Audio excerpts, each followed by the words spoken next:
Jadi dulu ada orang yang sangat cerdas, namanya Jubair bin Mut'im. Dia saking cerdasnya, juga kaya, juga tokoh, dikirim sebagai delegasi pembebasan Asra Badrin, tawanan Badar. Kemudian pas datang ke Masjid Nabawi, Nabi delalah pas baca Wattur wa kitabim mastur. Sampai pada titik Nabi baca Am khuliqu min ghairi syai'in am humul khaliqun.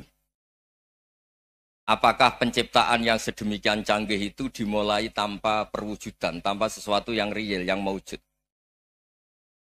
Orang itu langsung bersimpuh, matur, ya Rasulullah saya Islam. Kada qalbi yatir, hampir hati saya, otak saya, pikiran saya itu terbang. Karena logika yang dibangun ateisme misalnya, kalau alam raya ini dimulai dari nihilisme, berarti logikanya apa? Al-adamu yakhluqu maujudan. Alam raya ini kan maujud. Maujud itu ada. Kalau yang lebih dulu itu ketiadaan, berarti ketiadaan menjadi sebab kewujudan. Kalau dalam bahasa Arab itu al-adamu yakhluqu maujudan. Sesuatu yang harusnya nggak jadi faktor karena ketiadaan, menjadi faktor sesuatu yang nyata. Itu kan nggak masuk akal. Ya, kalau alam raya ini ada al-adam sing yasbiku maujudan, berarti alam raya ini al-adamu yakhluqu maujudan, suatu yang tidak ada menciptakan yang ada. Dengan logika itu terus kita ngaji, diajari sama guru-guru kita, sifat dasar Allah itu maujud.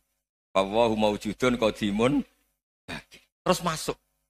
Yang harus distatuskan pertama dari Allah itu apa? Maujud, wujud. Karena dengan wujud ini layak menjadi penyebab adanya alam raya ini. Sehingga ketika kita menolak faham nihilisme atau ateisme, faham tanpa Tuhan, tanpa pencipta awal, kita punya diroyah. Bahwa tidak mungkin ketiadaan ini menjadi sebab perwujudan alam raya ini. Yaitu amkhuliku min ghairi syai'in. Masa alam raya ini diciptakan tanpa sebab yang nyata, yaitu wajibil wujud. Siapa itu? Allah Subhanahu wa ta'ala. Begitu juga menyangkut sholawat. Orang boleh beda pendapat tentang redaksi sholawat. Ada yang sholli ala Muhammad, ala Sayyidina Muhammad, Nabi Muhammad. Monggo lah masalah redaksi saja. Tapi setelah dianalisis, Nabi itu Pak Rektor, jadi Nabi setelah Nabi Isa saking dihormatinya sampai dituhankan.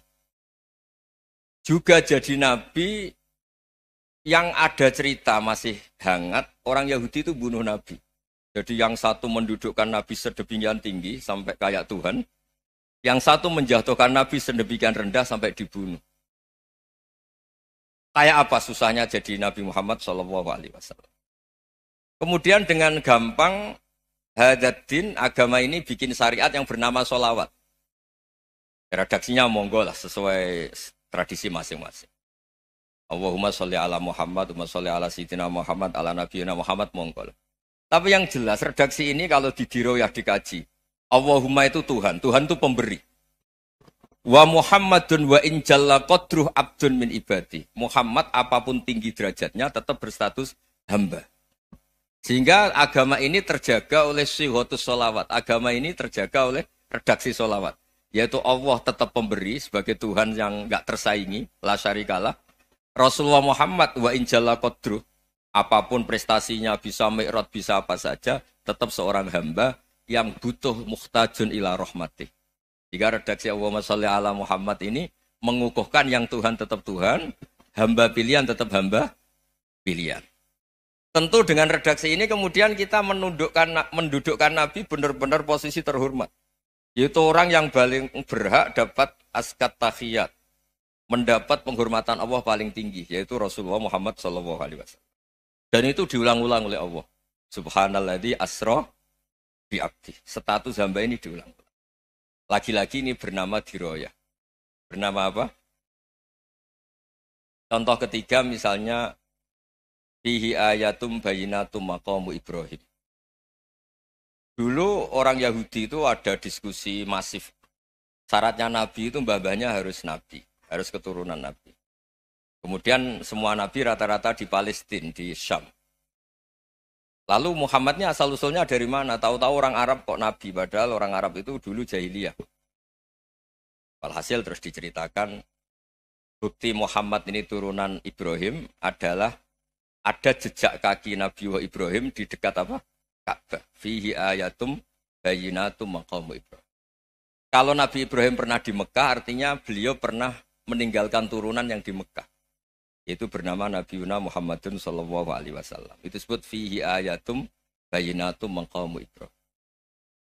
Nah, itu namanya diroyah. Diroyah itu satu perilaku keseharian kita beragama, kemudian tahu logikanya.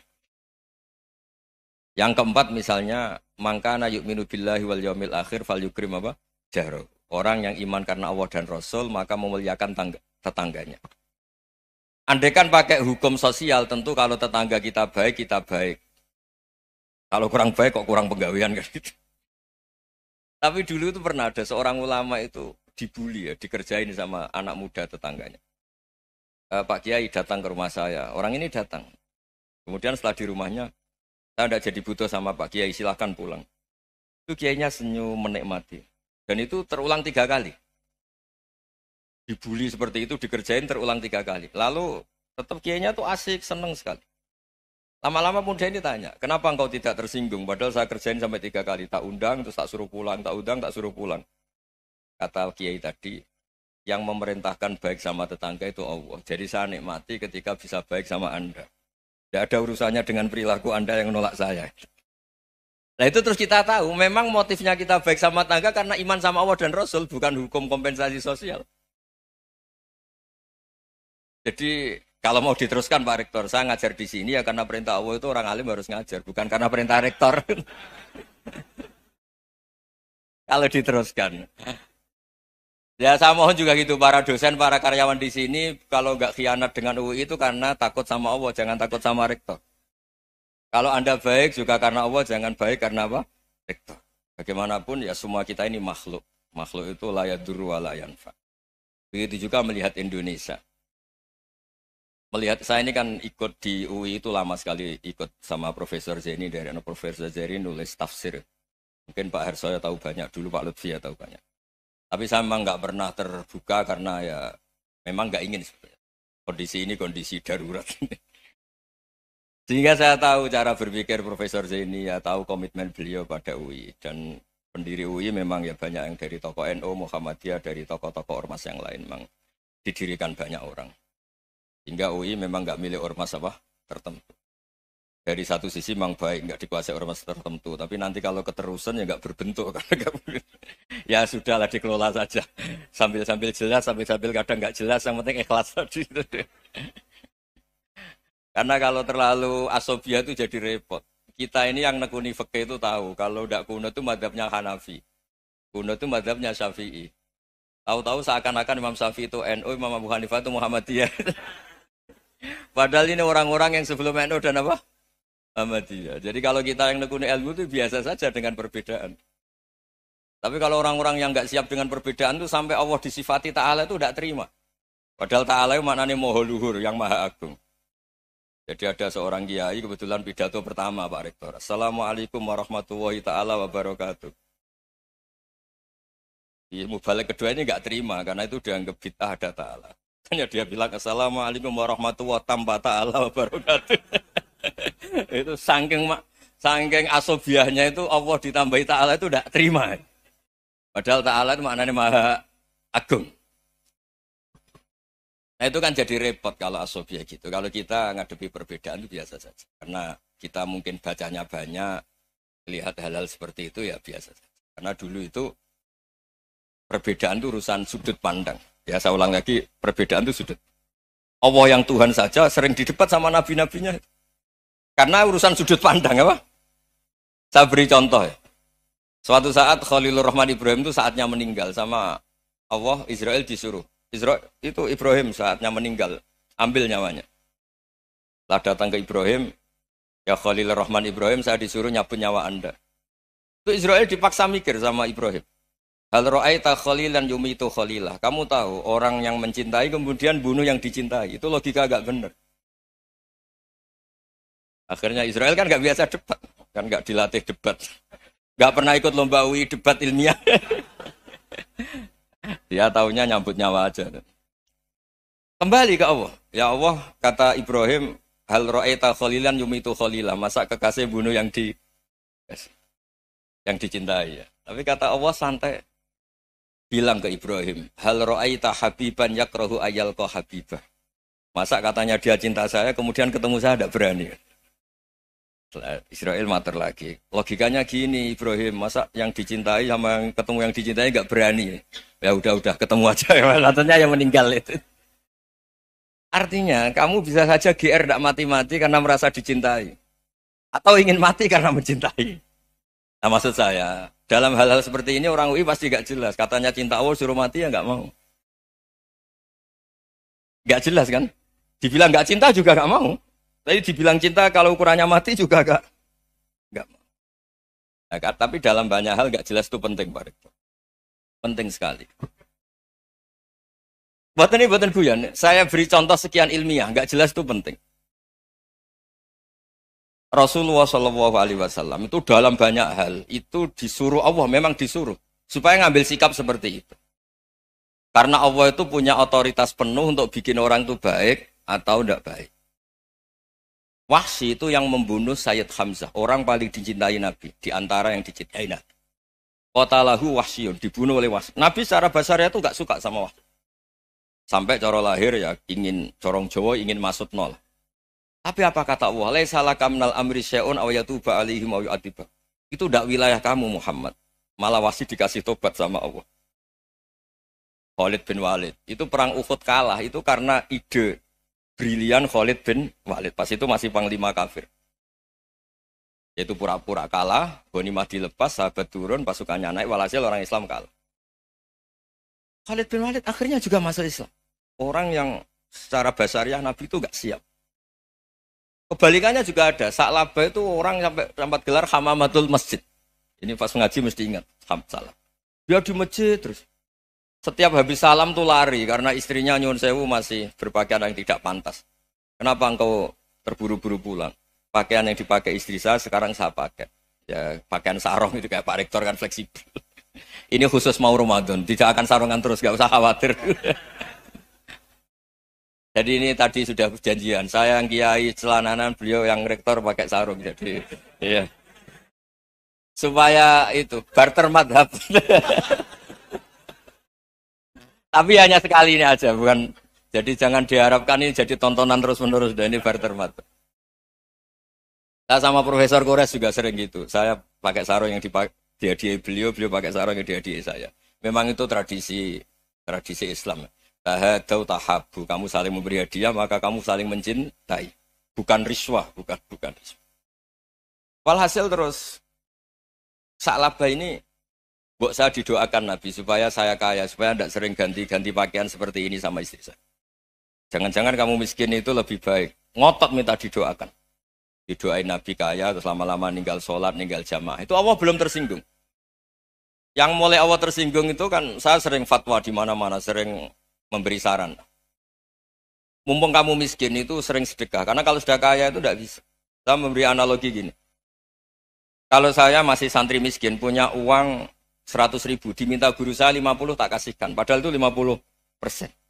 Punya 2 kambing kurus, diminta guru saya 1 pasti tak kasihkan. Padahal itu 50%. Jadi kalau punya sapi Brahman atau sapi limusin yang harganya itu 100 juta, punya 2, diminta 1 boleh enggak? Tidak boleh. Saya punya motor butut 2, diminta teman saya 1 boleh. Tapi kalau Davidson Harley itu nggak boleh. Itu. Nah, walhasil itu kalau kita miskin, misalnya kita zaman kuliah atau zaman mondok atau zaman apa saja, punya uang 100.000, narik temannya sampai 50.000 kan biasa. Tapi setelah 1 miliar, berani nggak kamu kasihkan 500 juta? Sama-sama 50%. Enggak kan? Nah, Sa'labah gitu, ketika zakat masih per 40 kambing 1 kambing itu sebenarnya kan masih ringan. 41, 82. Kambingnya itu sudah mabenal jabalen. Barang dihitung zakat karena sudah ribuan, jumlahnya sampai 400 kambing. Banyak lah pokoknya. Terus kata Sa'labah, ini pemerasan. Karena jumlahnya besar. Allah tersinggung karena nabinya dianggap narik zakat itu dianggap khorat, dianggap pemeras. Allah tersinggung kemudian fa'aqobahum nifakon fi qulubihim ila yaumil. Dia ditetir munafik. Semenjak itu terus tadi kembali gak jelas tadi. Barkohnya gak jelas itu menjadi orang tuh bijak. Ini sekarang nakal, jangan-jangan nanti jadi orang baik. Yang sekarang baik, jangan-jangan suatu saat jadi tidak baik. Semua orang introspeksi. Gak ada jaminan kalau kita sekarang baik akan baik terus. Gak ada jaminan kalau kita sekarang buruk akan buruk terus. Sehingga terus banyak kiai-kiai bijak itu memang lahirnya nggak tegas. Tapi nggak tegas itu yang menjadikan bijak. Karena sama-sama mungkin. Itu yang disebut laisa laka minal amri syai'un aw yatuba alaihim wa yu'adzibum. Itu tidak wilayah kamu. Ketika Allah mengomentari orang munafik juga wa yu'adzibal munafiqina insya'a aw yatub. Bisa saja ada yang disiksa, bisa saja ada yang dikasih tobat. Karena pola yang kita analisis itu semuanya menurut kita. Bukan menurut kemaslahatan orang apa? Banyak.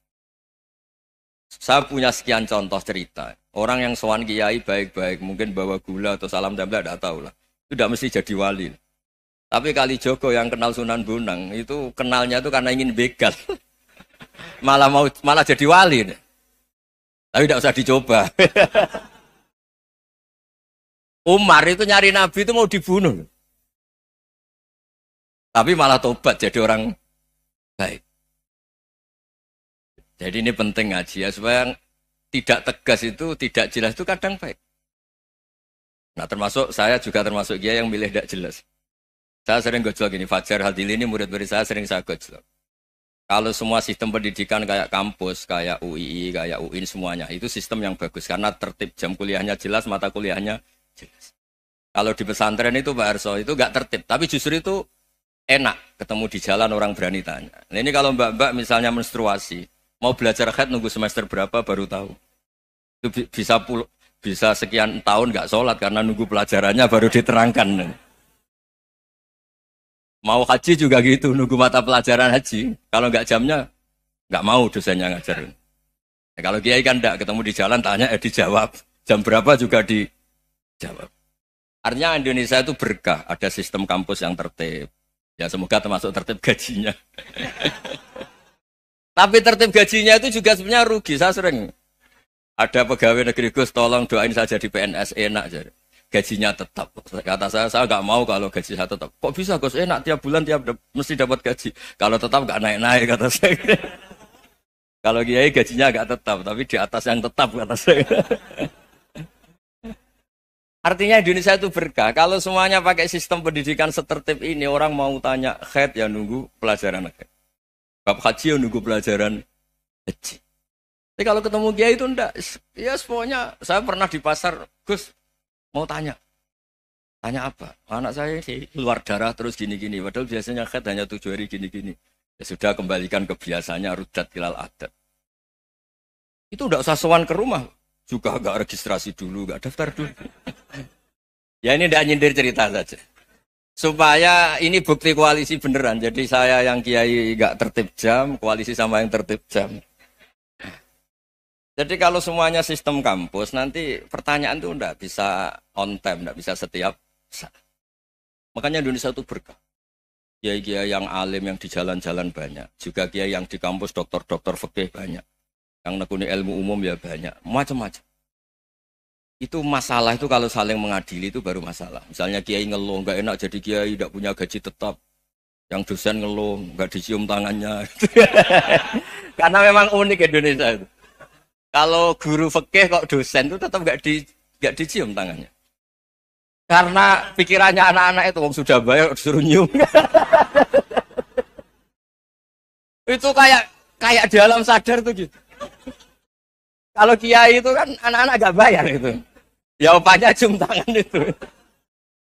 Makanya kalau kiai-kiai tidak keramat bisa mati karena cium tangannya doang itu bisa mati itu kiainya. Ya ini cerita. Supaya saling menghormati saling menghormati. Jadi kalau makanya itu pakar-pakar akhlak ya, pakar-pakar etika peradaban. Itu tertampar betul ketika Nabi urusan ilmu itu mengabaikan itu kalau sudah urusan ilmu. Misalnya begini, ada urusan ilmu. Ada mbak-mbak cantik atau ibu-ibu cantik. Itu dalam Islam itu diajarkan jangan sopan-sopan banget. Kata Nabi, karena kekuatan ilmu itu di atas kekuatan akhlak, di atas kekuatan adab. Ya nisa an-nabi lastunna ka ahadim minan nisa. Ini taqaitunna fala takhdu'na bil qaul. Fa yatma alladzi fi qalbihi maradun. Misalnya ada mbak-mbak cantik, menarik, kemudian sopan misalnya sama Pak Fajarin sama dosen-dosen. Monggo binara. Wah itu bahaya pikirannya kemana-mana. Orang yang imannya pas-pasan, berarti mau. Maksud saya kalau cantik, menarik, ketemu di jalan, biarin aja dosennya. Mau kemana, biarin aja. Gak usah dihormatin. Kalau dihormatin, Pak mau kemana, sadar no bisa bahaya. Nah, biarin aja. Kalau tanya, Dek ini alamatnya mana? Cari sendiri Pak. Karena hanya dengan cara itu, si Pak dosen ini gak kepikiran. Gak ada orang suka, orang kedus itu gak akan. Tinggal sudah cantik, sopan. Wah bisa pikirannya macam-macam. Itu ilmu. Fala takhdu'na bil qaul. Kamu jangan terlalu lirih kalau ngomong. Fayatma alladzi fi qalbi maradun. Orang yang pikirannya masih kotor pasti berpikir yang negatif. Anda mungkin demi sopan sama dosen Anda. Tapi sejauh mana dosen Anda juga berpikir positif. Itu kan uji iman sama uji nyali. Nah, sama pejabat yang sopan sama kiai mungkin punya Alphard, punya Robicon, punya terus bawa uang banyak. Terus sama kiai cium tangan hormat. Jangan-jangan kiainya yang pikirannya macam-macam. Ini berarti bisa jadi muhibbin potensial misalnya. Nah, saya ini termasuk kiai yang pengagum ilmu. Sehingga saya sama orang yang medit, yang kikir sama saya itu saya senangnya bukan main. Kenapa? Karena kalau orang medit itu gak berhak nuntut. Tapi kalau orang lomo 1 juta minta surga, 2 juta ya minta apa? Surga. Gus, salam template. 200.000 aja kadang minta surga. Tapi kalau yang kikir-kikir ya sudah salaman tok sudah. Gak minta apa-apa. Kan dia tahu diri, gak bayar kok minta. Maksud saya, Islam itu luas. Dinikmati saja, Pak. Dinikmati saja. Nah itu diroya. Maksudnya itu diroya. Diroya itu kamu tahu aturan Islam itu kamu harus yakin khairihi wa syarrihi minallah. Semua itu ujian. Tapi kemudian dikaji. Makanya saya ini termasuk pengagum Imam Syafi'i. Imam Syafi'i itu dikasih tahu. Tadi orang yang di depan engkau cium tangan hormat itu di luar ngomong-ngomong. Ngata-ngatain Anda. Imam Syafi'i tertawa-tawa sewenang. Ada ini dikata-katain di luar kok. Kok tidak kamu anggap munafik malah tertawa. Berarti saya wibawa. Di depan saya nggak berani. Dianggap enteng saja. Dibilangin, sebagian orang kampung sini nggak suka sama engkau. Baguslah, tidak akan pinjam uang sama saya. Di mana-mana orang pinjam minta tolong itu karena seneng. Kalau benci kan enggak. Intinya dianggap enteng saja. Yang terjadi di dunia itu semuanya dianggap enteng saja. Man asa ilaika faqat atlakoka. Yang berburuk sama kamu itu membebaskan kamu. Coba kalau akrab, titip. Ya misalnya akrab sama Pak Fajar. Bilangkan ke Pak Rektor, sangkap atau jadi guru tetap atau apa kan ribet. Kalau tidak cocok kan nggak minta apa-apa. Makanya hati-hati Pak Rektor sama yang akrab-akrab itu. Itu dulu saya juga nggak paham. Di antara wasiat Bapak yang sering diulang-ulang tuh itu. Suatu saat kamu jadi kiai, ngelola orang nggak seneng tuh gampang. Sudah, situ orang lain. Tapi kalau ngelola orang orang seneng tuh repot. Mintanya aneh-aneh. 100.000 aja minta surga. Hanya teman tenis saja minta naik jabatan. Intinya itu ya sudahlah dikelola. Yang seneng ya berkah, mungkin teman berjuang, teman diskusi. Yang nggak seneng ya berkah, karena ini tidak minta macam-macam, tidak seneng. Nah itu namanya diroya. Diroya itu satu kajian keilmuan yang menjadikan kita ini nyaman dengan riwayat-riwayat, panduan-panduan dari Rasulullah Shallallahu Alaihi Wasallam kayak tadi. Kenapa sih tentang baik sama tetangga, baik sama tamu? Hitung-hitungannya itu mangkana yu'minu billahi wal yaumil. Saya pernah dicium sama orang miskin yang akut, miskin betul.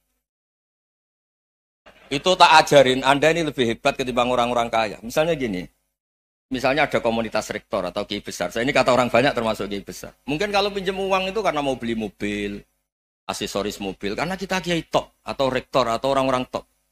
Kalau sesama orang miskin itu pinjem-pinjemannya itu urusan beras, itu urusan nyawa. Keren mana? Nyelamatkan nyawa sama aksesoris mobil. Nyawa. Jadi pahala kamu pasti lebih besar itu. Itu senengnya jadi orang miskin terus keterusan sampai sekarang. Oh itu, lo coba kalau menteri sama menteri, rektor sama rektor, kira-kira pinjamannya apa Pak Arso? Kan kalau mau beli mobil atau mau umroh VIP, pokoknya yang keren-keren. Kalau orang miskin pinjam karena apa? Makan kan, beras kan. Makanya kalau yang sedang miskin monggo lah, kalau ingin teruskan. Maksud saya Islam itu seenak itu, Islam itu segampang itu. Sudahlah yang sedang miskin ya keren, karena sekali sosial itu urusannya apa? Nyawa.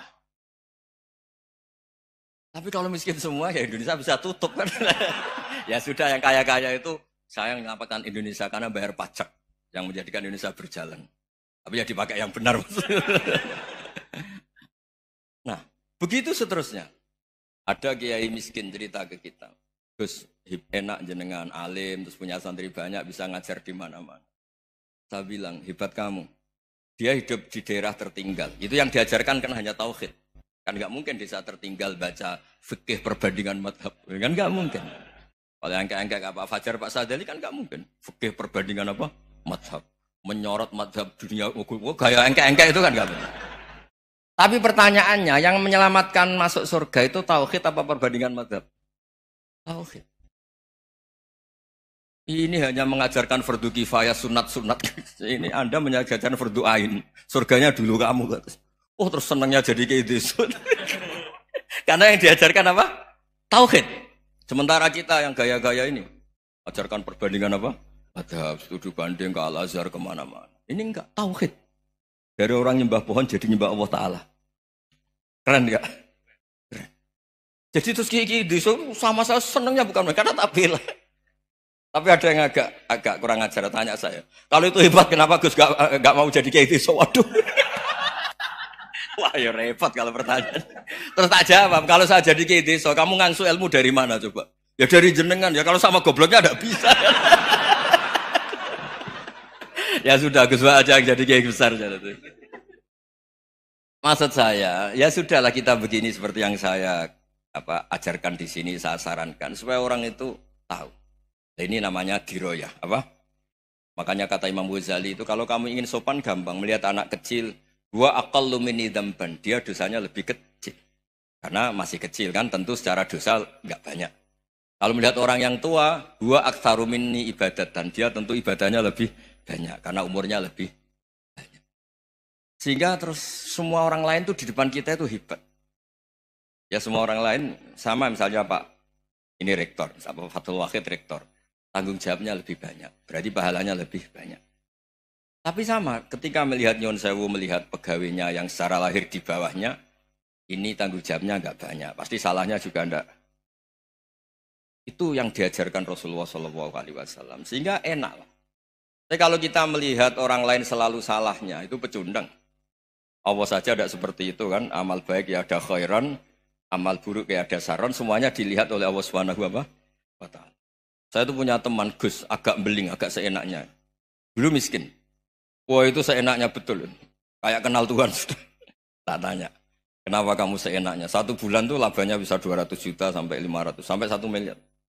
Saya itu Gus, setelah duha itu perkembangannya bagus.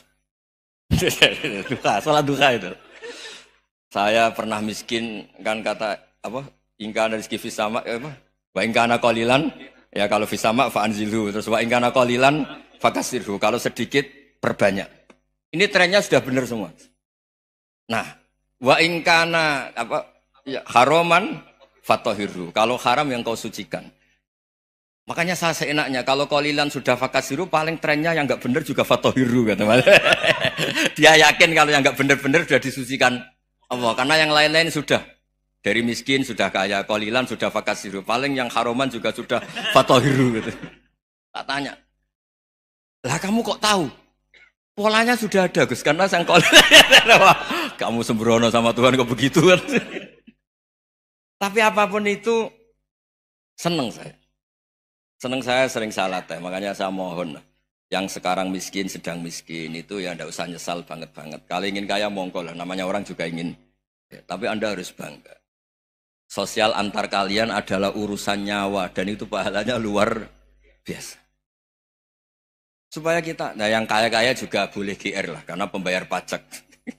Dan itu bisa menyelamatkan apa? Indonesia Raya. Begitu seterusnya.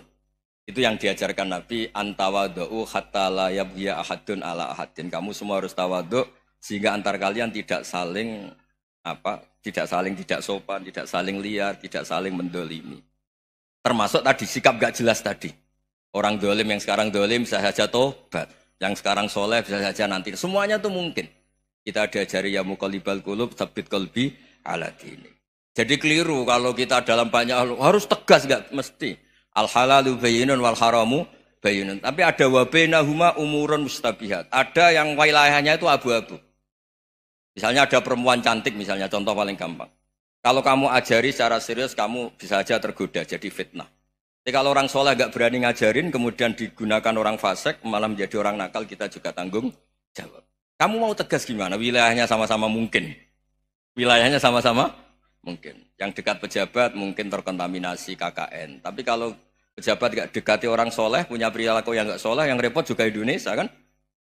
Nah hal-hal seperti itu kita tidak perlu ngambil sikap. Maksudnya nggak usah ngambil sikap, ya kita buktikan kalau milih satu madzhab, kita buktikan semuanya lebih baik, semuanya lebih bermanfaat, semuanya lebih berperadaban. Karena nggak bisa dihindari wa bainahuma. Termasuk nyuwun sewu, saya mohon maaf sama mulai Pak Harso, Pak Lutfi sampai Pak Fathul Wahid. Saya ini termasuk kiai yang nggak suka dekat sama orang-orang top. Bukan karena hasud. Memang konstitusi kiai harus gitu, la tamuddanna ainaika. Kenal orang lebih tinggi itu kan resiko. Misalnya saya Kiai Deso, mungkin punya keri tua sudah seneng, punya kijang tua sudah seneng. Gara-gara kenal Pak Wahid naik Kempri, waduh kok saya kalah itu. Kenal orang itu kan resiko. Mungkin dosen-dosen sini kalau kenal saya di Rembang juga resiko. Di sini gak ada cium tangan, biasa di sana, wah gak enak jadi dosen. Jadi memang harus dibatasin. Sekiranya mungkin orang terus, karena latamud dan nanawa, ainaika ilham. Kamu jangan sering melihat orang lain yang mungkin secara lahir dapat nikmat yang lebih tinggi timbang Anda. Kalau kamu nggak bisa ngelola hati Anda bisa hasut, Anda bisa dengki. Paling tidak Anda bisa ada syukur. Saya itu sering didolani pejabat. Juga sering melihat pejabat di TV-TV. Naik mobil aja ada yang naikkan. Bahkan kalau wudhu itu anduk aja ada yang bawa. Itu kalau yang nggak kuat, weh naik jadi pejabat. Ya makanya terus konstitusi Kiai itu mengatur, sudahlah. Mata kamu itu kamu batasin. Jangan melihat sesuatu yang potensi ya. Potensi menjadikan Anda tidak apa? Syukur. Jadi saya mohon, ini memang konstitusi saya sebagai kiai. Jadi saya, tapi di hati saya tetap akrab. Saya doakan semua untuk UI, untuk semua orang Indonesia kita doakan. Kita ingin semuanya tambah baik, tambah baik. Oke, ngoten mawon. Assalamualaikum warahmatullahi wabarakatuh.